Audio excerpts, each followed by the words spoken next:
অস্ত্র আছে, খুন্তি আর জুতো।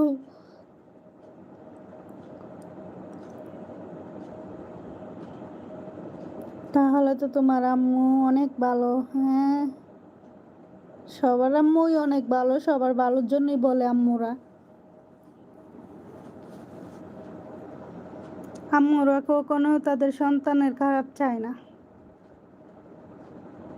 তাদের বকার ভিতরেও গভীর ভালোবাসা থাকে। যারা অন্যদের হাসি মুখে যারা ভালোবাসে, তাদের ভিতরেও এতটা ভালোবাসা থাকে না যতটুকু আম্মুর বকার ভিতরে ভালোবাসা থাকে। এটা যারা বুঝবে, একটা সময় সবাই বুঝবে, যখন তার আম্মু পাশে থাকবে না কিংবা সে দূরে থাকবে, তখন বুঝবে আম্মুর ভালোবাসাটা কী জিনিস।